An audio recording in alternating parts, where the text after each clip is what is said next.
ఇవాళ తెలుగు రాష్ట్రాల్లో ఎమ్మెల్సీ ఎన్నికలు మొదలయ్యాయి. తెలంగాణలో 2 ఉపాధ్యాయ, 1 గ్రాడ్యుయేట్ ఎమ్మెల్సీ స్థానాలకు, ఏపీలో 3 ఎమ్మెల్సీ స్థానాలకు ఎన్నికలు జరుగుతున్నాయి. ఉదయం 8 గంటలకే ఓటర్లు తమ ఓటు హక్కు వినియోగించుకోవడానికి పోలింగ్ బూత్లకు చేరుకున్నారు.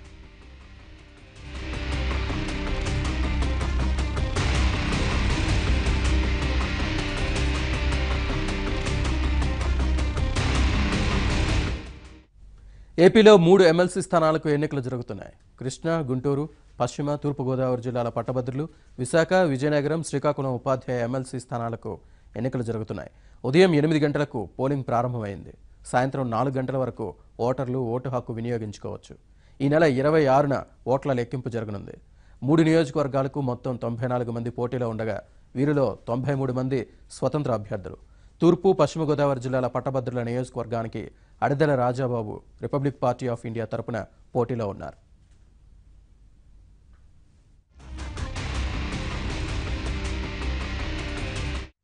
తెలంగాణలో 2 ఉపాధ్యాయ, 1 గ్రాడ్యుయేట్ ఎమ్మెల్సీ స్థానాలకు పోలింగ్ ప్రారంభమైంది. ఈ ఎన్నికల కోసం 814 పోలింగ్ కేంద్రాలు ఏర్పాటు చేశారు. తెలంగాణలో సార్వత్రిక ఎన్నికలకు తీసిపోకుండా ఎమ్మెల్సీ ఎన్నికల పోరు రసవత్రంగా సాగుతోంది. గెలుపు కోసం అభ్యర్థులు సర్వశక్తులు ఒడ్డుతున్నారు. గ్రాడ్యుయేట్ స్థానంతో పోలిస్తే ఉపాధ్యాయ ఎమ్మెల్సీ స్థానాల్లో అభ్యర్థుల మధ్య పోటీ నువ్వా నేనా అన్నట్లు ఉంది. నల్లగొండ, వరంగల్, ఖమ్మం ఉపాధ్యాయ ఎమ్మెల్సీ నియోజకవర్గం నుంచి 9 మంది అభ్యర్థులు బరిలో ఉన్నారు.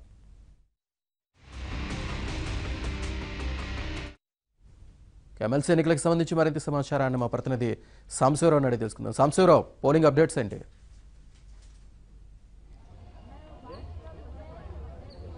శ్రీనివాస్, కృష్ణా, గుంటూరు జిల్లాలకు సంబంధించిన పట్టభద్రుల ఎమ్మెల్సీ ఎన్నిక ప్రశాంతంగా సాగుతుంది. ఉదయం 8 గంటల నుంచి ప్రారంభమైన ఈ పోలింగ్ సాయంత్రం 4 గంటల వరకు కూడా కొనసాగుతుంది. కృష్ణా, గుంటూరు జిల్లాలకు సంబంధించి పట్టభద్రుల ఎమ్మెల్సీ ఎన్నికలో ఇప్పుడు ప్రస్తుతం వరకు కూడా బొడ్డు నాగేశ్వరరావు ఉండగా ఆ స్థానం ఇప్పుడు ఖాళీ కావడంతో ఎన్నిక కొత్త అభ్యర్థి నియామకానికి కూడా ఎన్నిక జరుగుతుంది. అయితే ఈ ఎన్నిక సార్వత్రిక ఎన్నికలు జరుగుతున్న తరుణంలో జరుగుతున్నది కూడా రాజకీయ పార్టీలన్నీ, ప్రధాన రాజకీయ పార్టీలన్నీ ఈ ఎన్నికకు దూరంగా ఉన్నాయి. అయితే ఈ రోజు జరుగుతున్న ఎన్నిక పట్టభద్రుల ఎన్నిక మొత్తం 40 మంది అభ్యర్థులు ఉండగా మొత్తం కూడా స్వతంత్ర అభ్యర్థులు ఉన్నారు.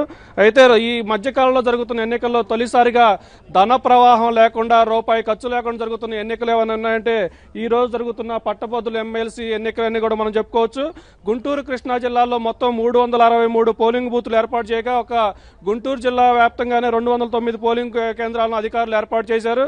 ఇక కృష్ణా జిల్లా వ్యాప్తంగా కూడా 154 పోలింగ్ కేంద్రాలు ఏర్పాటు చేశారు. గుంటూరు, కృష్ణా జిల్లాకు సంబంధించి మొత్తం ఓటర్లు ఈ రోజు ఓటు హక్కు వినియోగించుకునేందుకు 2,48,799 మంది పట్టభద్రులు ఈ రోజు తమ ఓటు హక్కు వినియోగించుకునేందుకు కూడా సిద్ధంగా ఉన్నారు. అయితే ఉదయం 8 గంటలకు ప్రారంభమైన ఈ పోలింగ్ చాలా ప్రశాంతంగా కొనసాగుతుంది. గుంటూరు జిల్లా ఒక జిల్లాలోనే 1,83,000 మంది ఈ రోజు తమ ఓటు హక్కు వినియోగించుకునే సిద్ధంగా ఉన్నారు. ప్రస్తుతం మనం గుంటూరు నగరంలోనే గుజ్జనగొల్ల పాలిటెక్నిక్ కళాశాలలో ఉన్నాము. ప్రస్తుతం ఇప్పుడే ఎమ్మెల్సీ ఎన్నికల్లో అభ్యర్థిగా ఉన్న మాజీ ఎమ్మెల్సీ లక్ష్మణరావు గారు ఇప్పుడే తమ ఓటు హక్కు వినియోగించుకుని వచ్చారు. దాని మనతో సార్ చెప్పండి, ఈ మధ్యకాలంలో జరిగే ఎన్నికల్లో ఇలాంటి ప్రశాంతమైన ఎన్నిక కానీ డబ్బు ప్రవాహం, రాజకీయ ప్రవాహం లేని ఎన్నిక మీరు ఎలా ఉంది ప్రచారాల్లో? యాక్చువల్గా రాజ్యాంగ నిర్మాతలు పట్టభద్రుల నియోజకవర్గాలు అలాగే ఉపాధ్యాయ నియోజకవర్గాలు ఒక ప్రత్యేక ప్రయోజనంతో సృష్టించారు. గతంలో ఈ నియోజకవర్గాల్లో మేధావులు, విద్యావంతులే పోటీ చేసేవారు. కానీ గత 10 ఏళ్లుగా రాజకీయ పార్టీలు ప్రవేశించడంతో వాళ్ళు కూడా ధన ప్రభావం ఇవన్నీ కూడా వీటిల్లో ప్రవేశపెట్టారు. కానీ ఈసారి ఇక్కడ కృష్ణా, గుంటూరు జిల్లాల పట్టభద్రుల నియోజకవర్గంలో రాజకీయ పార్టీలు పోటీ చేయకపోవడంతో ఎటువంటి ప్రలోభాలు ఇవి లేకుండా ప్రశాంతంగా ఎన్నికలు జరుగుతున్నాయని నేను భావిస్తున్నాను. వాస్తవంగా రాజకీయ పార్టీలు కూడా రాజ్యాంగ నిర్మాతల ఆశయాలని, రాజ్యాంగ నిర్మాతల లక్ష్యాలని కూడా గౌరవించాల్సినటువంటి అవసరం ఉంది. ఈ నియోజకవర్గాలను ఒక ప్రత్యేకమైన ప్రయోజనంతో పెట్టారు. ముఖ్యంగా సమాజంలో ఉన్నటువంటి విద్యారంగం, ఉపాధ్యాయులు, అలాగే సమాజంలో అనేక రంగాలు ఉన్నాయి. ఈరోజు వాళ్లకు సంబంధించిన సమస్యల్ని పెద్దల సభలో ప్రస్తావించడానికి ఈ నియోజకవర్గాలు ప్రవేశపెట్టారు. ఈ ఎన్నికలకు సంబంధించినంత వరకు ప్రశాంతంగా ప్రలోభాలు లేకుండా జరుగుతున్నాయని చెప్పేసి నేను భావిస్తున్నాను. మీరు గతంలో ఉపాధ్యాయ ఎమ్మెల్సీకి పోటీ చేసినప్పుడు అన్ని రాజకీయ పార్టీలు మీ మీద రావణ దాడి చేసి 2 జిల్లాలు చేసి మిమ్మల్ని ఓడించే పరిస్థితి ఉంది. ఈ ఎన్నికల్లో మీకు ఎలా ఉంది? ఖచ్చితంగా 2015లో జరిగినటువంటి ఎన్నికల్లో రాజకీయ పార్టీలు ఎన్నికల్లో ప్రవేశించి ధన ప్రభావం, కుల ప్రభావం, ఒత్తిడి ప్రభావం ఇవన్నీ ఈ 2 జిల్లాల్లో ఉన్న ప్రతి సాధారణ మనిషికి కూడా తెలుసు. అంటే రాజ్యాంగ నిర్మాతల ఆశయాలను ఆ రోజు తుంగలో తొక్కారు.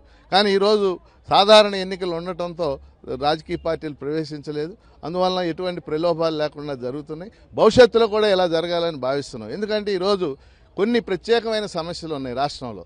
ఆంధ్రప్రదేశ్ విభజన నేపథ్యంలో వాళ్ళ నిరుద్యోగం పెద్ద ఎత్తున ముందుకు వస్తూ ఉంది. ప్రభుత్వ ఖాళీలు భర్తీ చేయాలి, సిపిఎస్ విధానం రద్దు చేయాలి, ప్రైవేట్ స్కూల్ టీచర్లు పరిష్కరించాలి, కాంట్రాక్ట్ అవుట్సోర్సింగ్ ఉద్యోగుల సమస్యలు పరిష్కరించాలి. ఇలాంటివి మరి సమస్యల్ని ప్రతిబింబించాలంటే శాసన మండలిలో ఈ నియోజకవర్గాలు ప్రత్యేకంగా ఎన్నిక కావాల్సినటువంటి అవసరం ఉంది. ఎందువల్లంటే సాధారణ ప్రజలు, సంక్షేమం, సమస్యలు ఇవన్నీ కూడా శాసనసభ్యులు ప్రస్తావిస్తూ ఉంటారు.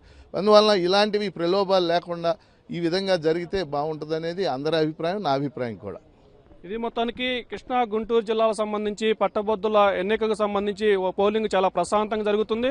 గతంలో ఎన్నడూ లేని విధంగా మనకి ఈ మధ్యకాలంలో జరిగే ఎన్నికలు చాలా విభిన్నంగా ఈ ఎన్నిక జరుగుతుంది. ఒక చరిత్రగా కూడా మనం గుర్తించవచ్చు. రూపాయి ఎన్నికల్లో ప్రలోభ పెట్టకుండా, ఓటర్లను ఎక్కడా కూడా ఇబ్బంది గురి చేయకుండా ఆ ఎన్నికల్లో ప్రశాంతమైన వాతావరణం జరుగుతున్నట్టు కూడా మనం ఇక్కడ జరుపుకోవచ్చు. ప్రధాన రాజకీయ పార్టీలు ఎవరో కూడా ఎన్నికల్లో జోక్యం చేసుకోకపోవడం వల్లే ఇది ఎన్నిక చాలా ప్రశాంతంగా జరుగుతుందని చెప్పవచ్చు. అయితే భవిష్యత్తులో కూడా ఇలాగే ఎన్నికలకు ఇలాంటి పట్టభద్రులు కానీ ఉపాధ్యాయ ఎమ్మెల్సీకి సంబంధించిన ఎలక్షన్ మొత్తం కూడా ఇలానే రాజకీయ పార్టీల జోక్యం లేకుండా స్వతంత్రంగా వారి స్థానాల నుంచి ఉపాధ్యాయుల నుంచి, ఉపాధ్యాయ సంఘాలు, పట్టభద్రుల నుంచి, విద్యార్థి సంఘాల నుంచి వారి నుంచి ఎన్నికలు చేస్తే బాగుంటుందని కూడా చెప్తున్నారు. మొత్తానికి ఈ రోజు ఉదయం 8 గంటలకు ప్రారంభమైన ఈ పోలింగ్ సాయంత్రం 4 గంటల వరకు కూడా కొనసాగుతుంది. మొత్తం 40 మంది గతంలో రాజకీయ పార్టీలు జోక్యం చేసుకుని అభ్యర్థులు నిలబెట్టినప్పుడు దాదాపు 5 నుంచి 10 మంది అభ్యర్థులు మాత్రమే ఉండేవారు. కానీ ఈసారి స్వతంత్ర అభ్యర్థులు బరిలోకి దిగడంతో ఈ ఒక్క స్థానానికి దాదాపు 40 మంది అభ్యర్థులు బరిలోకి దిగారు. 40 మందిలో కూడా ప్రధానంగా మాజీ ఎమ్మెల్సీగా ఉన్న లక్ష్మణరావుతో పాటు శ్రీ చైతన్య విద్యా సంస్థకు చెందిన నూతలపాటు అంజీలు కూడా కొద్దిగా ముందస్తుగా ఉండి వారు ప్రధాన పోటీలో నిలుస్తున్నట్టు తెలుస్తుంది. మిగిలిన 40 మంది అభ్యర్థులు కూడా తాము ఎన్నికల పోటీలో ఉన్నప్పుడు కూడా ప్రధానంగా వీళ్ళిద్దరి మధ్య కొనసాగుతుంది. అయితే సాయంత్రం 4 గంటల వరకు జరుగుతున్న ఈ పోలింగ్ వరకు కూడా ఎలాంటి అవాంఛనీయ సంఘటనలు జరగకుండా ప్రశాంతమైన వాతావరణంలో పట్టభద్రులు ఓటు హక్కు వినియోగించుకునేందుకు పటిష్టమైన బందోబస్తు ఏర్పాటు చేశారు. జిల్లా వ్యాప్తంగా రూరల్ ఎస్పీ రాజశేఖర్ బాబు, అర్బన్ లో ఎస్పీ విజయారావుతో పాటు కలెక్టర్ కోనా శశిధర్ కూడా ఎప్పటికప్పుడు పోలింగ్ సరళంగా పర్యవేక్షిస్తున్నారు. ఎక్కడ ఎలాంటి ఇబ్బంది జరగకుండా ప్రశాంతంగా ఓటు వేసుకునే విధంగా కూడా ఏర్పాట్లు చేశామని కూడా చెప్తున్నారు. ఇప్పటికే అరండల్పేట పోలింగ్ బూత్ లో మంత్రి నక్కా ఆనందబాబు కూడా తమ ఓటు హక్కు కూడా వినియోగించుకున్నారు.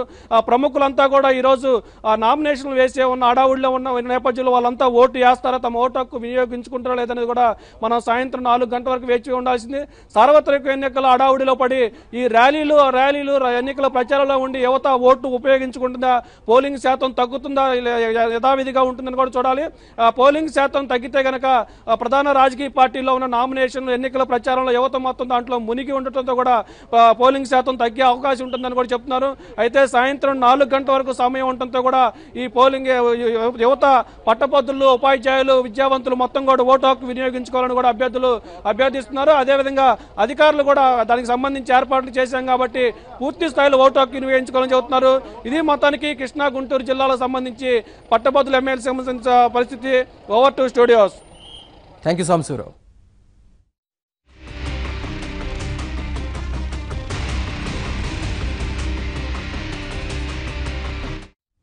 తెలంగాణలో ఎమ్మెల్సీ ఎన్నికలు రసవత్రంగా సాగుతున్నాయి. ఉదయం 8 గంటలకు పోలింగ్ ప్రారంభమైంది. కరీంనగర్లో జరుగుతున్న పోలింగ్ సర్లపై మరింత సమాచారం మా ప్రతినిధి నవీన్ అందిస్తారు. ఓకే నవీన్. శ్రీనివాస్, ఈ ఉదయం 8 గంటలకు ఉమ్మడి కరీంనగర్, ఆదిలాబాద్, నిజామాబాద్, మేదక్ ఎమ్మెల్సీ పట్టభద్రుల, అదేవిధంగా ఉపాధ్యాయ ఎమ్మెల్సీ ఎన్నికలకు సంబంధించినటువంటి ఏర్పాట్లు ప్రశాంతంగా, అంటే పోలింగ్ ప్రశాంతంగా జరుగుతుంది. అందుకు సంబంధించినటువంటి ఏర్పాట్లు అధికారులు అయితే పూర్తి చేసినటువంటి పరిస్థితి ఉంది. మొత్తంగా భద్రతాపరమైనటువంటి ఏర్పాట్లు అయితేనేమి, అటు ఎన్నికకు సంబంధించినటువంటి ఏర్పాట్లు అయితేనేమి బాగా పూర్తి చేశారు అధికారులు. అయితే ఉదయం 8 గంటలకు రావాల్సినటువంటి ఓటర్లు ఎవరైతే ఉన్నారో వాళ్ళు కొంత ఆలస్యంగా వచ్చారు. ఎందుకంటే ఎన్నిక మందకొడిగా ప్రారంభమైందని చెప్పుకోవాలి. ఎందుకంటే ఇది పట్టభద్రులు, ఉపాధ్యాయులకు సంబంధించిన ఎన్నిక పోలింగ్ కాబట్టి కొంత ఆలస్యంగా మందకొడిగా ప్రారంభమైంది. మనతో పాటు ఎన్నికల సరళిని పరిశీలించేందుకు, కరీంనగర్లోని ఉర్దూ పాఠశాలలో ఎన్నికల సరళిని పరిశీలించేందుకు ఎమ్మెల్సీ పట్టభద్రుల అభ్యర్థి జీవన్ రెడ్డి గారు ఉన్నారు. వారు ఏం చెప్తారు అనేది సార్, జీవన్ రెడ్డి గారు ఏం చెప్తారు? For the last 1.5 hour, right from 8 o'clock, నేను కరీంనగర్ నగరంలో ఉన్నటువంటి ఒక వివిధ బూతులు సందర్శిస్తున్నాయి. అంటే ఓటింగ్ సరళి ఏదైతుందో ఏకపక్షంగా కొనసాగుతున్నట్టు కనబడుతుంది. వాస్తవంగా ఈ ఎన్నిక అధికార పక్షం ప్రభుత్వానికి మరియు వీళ్ళ విద్యావంతులు సమస్యల పట్ల ప్రభుత్వం ప్రదర్శిస్తున్నటువంటి అలసత్వం, వివక్షతను దృష్టిలో పెట్టుకొని వారి సమస్యల పరిష్కారానికి చట్టసభలో ఒక బలమైనటువంటి ఒక వాణి గొంతు వినిపించడానికి కావలసినటువంటి ఒక అభ్యర్థికి అనుకూలంగా ఓటిస్తున్నట్టు కనబడుతుంది. సో దట్ దాంతోనైనా ప్రభుత్వం స్పందిస్తుంది అనేటువంటి అభిలాష. ముఖ్యంగా తెలంగాణ రాష్ట్ర ఏర్పాటుతోని ఏ ఉద్యోగ అవకాశాలు మెరుగవుతాయని చెప్పి భావించిందో ఇవాళ ఉద్యోగ అవకాశాలు కనీసం 10% కూడా భర్తీ చేయలేకపోవడంతో నిరుద్యోగ యువత పట్టభద్రులో నెలకొన్నటువంటి ఒక నిరాశ, నిస్పృహ. దాంతోపాటుగా వాళ్ళ ఈ కాంట్రాక్ట్ సోర్సింగ్ వ్యవస్థ ద్వారా ఉపాధి పొందుతున్నటువంటి ఒక యువతకు ఉద్యోగ భద్రత కల్పించకపోవటం, ప్రైవేట్ సెక్టర్లో ఉపాధి పొందుతున్నటువంటి ఒక యువత కూడా ఏ విధమైనటువంటి భద్రత కల్పించకపోవటం, ప్రభుత్వ ఉద్యోగస్తులు, ఉపాధ్యాయులకు మీరు చాలా పోలింగ్ కేంద్రాలను ఉదయం నుంచి పరిశీలించారు. పోలింగ్ సరళి మీకు ఎలా కనిపిస్తుంది? అంటే బిగినింగ్ కాబట్టి అట్లా ఉంటుంది. నార్మల్ ఏదైతే ఉందో 9 తర్వాత ఇంప్రూవ్ అయింది. Now the voter they are in queue now. Voters they are in queue now. Beginning లోపల ఏదైతుందో రావడానికి కొంత ఆలస్యం పడుతుంది. బట్ ఓటర్స్ అది పెరిగింది. Now it is touching about 5 cross అయింది, touching 10%. I'm expecting it will cross 50%. 50 to 60% ఉంటుంది అనుకుంటా. అధికార యంత్రాంగ ఏర్పాట్లకు సంబంధించి మీ దృష్టికి ఏమైనా అంటే ఏమైనా అంశాలు వచ్చాయా? ఎలా ఉన్నాయి ఏర్పాటు? సాటిస్ఫాక్టరీ అవుతుంది. Okay Devan, thank you Jeevan Reddy గారు. ఇది జీవన్ రెడ్డి గారు చెప్తున్నటువంటి విషయము. అయితే పోలింగ్కు సంబంధించినటువంటి ఒకసారి సరళిని చూస్తే మనము ఇక్కడ కరీంనగర్ ఉర్దూ మీడియం పాఠశాలలో ఉన్నాము.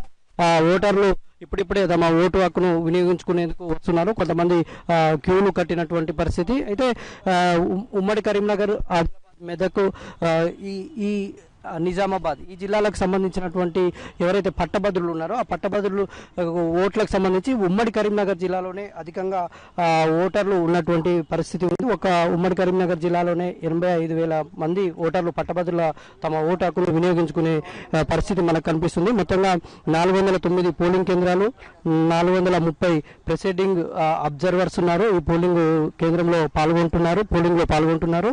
తర్వాత 250 మంది మైక్రో అబ్జర్వర్స్, 1227 మంది అబ్జర్వర్స్, ప్రత్యేక పోలింగ్ అధికారులు కూడా ఉన్నటువంటి పరిస్థితి. తర్వాత బ్యాలెట్ బాక్సులు కూడా 1227 బ్యాలెట్ బాక్సులు అందుబాటులో ఉంచారు.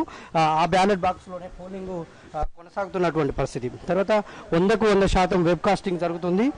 వీడియోగ్రాఫింగ్ కూడా, అంటే ఎలాంటి అవాంఛనీయ ఘటనలు జరగకుండా, పోలింగ్కి సంబంధించి ఎలాంటి ఘటనలు జరగకుండా మొత్తానికి వీడియోగ్రాఫింగ్ కూడా చేశారు. కొంతమంది ఓటర్లు ఉన్నారు. చెప్పండి, మీరు ఓటాకు వినియోగించుకోవడానికి వచ్చారా? ఎలా వినియోగించుకోవడానికి వచ్చామండి. నా పేరు శ్రీవాణి, కరీంనగర్ జిల్లా అండి. ఏర్పాట్లు ఎలా ఉన్నాయండి? ఏర్పాట్లు బాగానే ఉన్నాయండి. మీరు ఏమైనా చెప్పదలుచుకున్నారా? ఈ పోలింగ్ ఇప్పుడే వచ్చాను. ఈ పోలింగ్ ఓటర్లు అయితే బార్లు తీరినటువంటి పరిస్థితి. మొత్తము 15 మంది అభ్యర్థులు, ఒకసారి మనం 17 మంది అభ్యర్థులు కరీంనగర్ పట్టభద్రుల స్థానం నుంచి పోటీలో ఉన్నటువంటి పరిస్థితి. జీవన్ రెడ్డి ప్రథమ అభ్యర్థిగా ఉన్నారు, సుగుణాకర్ రావు, రాణి రుద్రమ మూడో అభ్యర్థిగా ఉంది. తర్వాత టీఆర్ఎస్ పార్టీ బలపరిచినటువంటి అయితే చంద్రశేఖర్ గౌడ్ మామిన్లో ఉన్నారు. ఆయన 8వ క్రమంలో ఉన్నారు. మొత్తానికి ఈ ఓట్లు మిగతా ఓటర్ల కంటే, మిగతా పోలింగ్ కంటే కూడా భిన్నంగా ఉంటుంది. ఎందుకంటే మిగతా ఇప్పుడు కరీంనగర్కు సంబంధించినటువంటి ఏర్పాట్లను పరిశీలించడానికి కరీంనగర్ ఎన్నికల అధికారి ఎవరైతే ఉన్నారో సర్ఫరాజ్ అహ్మద్ ఇప్పుడే ఇక్కడికి వచ్చారు. కరీంనగర్ కలెక్టర్, ఎన్నికల పోలింగ్ అధికారి సర్ఫరాజ్ అహ్మద్ వచ్చారు. ఒకసారి సార్ ఎన్నికల పరిశీలనకు వచ్చారు కదా, ఏర్పాట్లు ఓటు వేయడానికి. ఓకే, ఎట్లా ఉన్నాయి సార్ ఏర్పాటు అన్నీ మా దగ్గర? ఒక్క నిమిషం కొంచెం. కరీంనగర్ లెజిస్లేటివ్ కౌన్సిల్ కాన్స్టిట్యువెన్సీ పరిధిలో ఒక 409 పోలింగ్ స్టేషన్స్ ఉన్నాయి. ఈ 409 పోలింగ్ స్టేషన్స్లో అన్ని పోలింగ్ స్టేషన్స్లో 8 గంటల ఉదయం నాటే పోలింగ్ స్టార్ట్ అయింది. పోలింగ్ పార్టీస్ అన్నీ నిన్ననే వెళ్ళడం జరిగింది.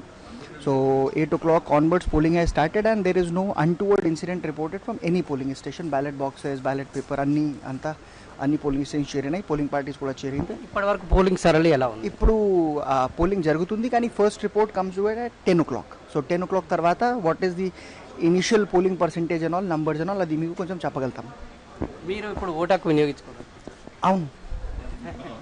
ఓకే, ఇది కరీంనగర్ కలెక్టర్ పోలింగ్ ఏదైతే జిల్లా అధికారి ఉన్నారో ఆయన ఓటు హక్కును తమ దంపతులు సహా ఓటు హక్కు వినియోగించుకోవడానికి వచ్చినటువంటి పరిస్థితిని మనం ఇప్పుడు లైవ్ ద్వారా చూస్తున్నాము. మొత్తము 17 మంది అభ్యర్థులు ఇక్కడ పోటీలో ఉన్నారు. ఈ 17 మంది అభ్యర్థుల్లో కూడా మొత్తానికి వరుస ప్రాధాన్య క్రమంలో పట్టభద్రులు ఓటు వేసే అవకాశం ఉంటుంది. అయితే మొదటి ప్రాధాన్యత, రెండవ ప్రాధాన్యత అట్లా తమ ప్రాధాన్యాలను బట్టి ఓటు వేసే అవకాశం అయితే ఉంటుంది. ఇది కరీంనగర్ జిల్లాలో ఉన్నటువంటి తాజా పరిస్థితి. Over to studio.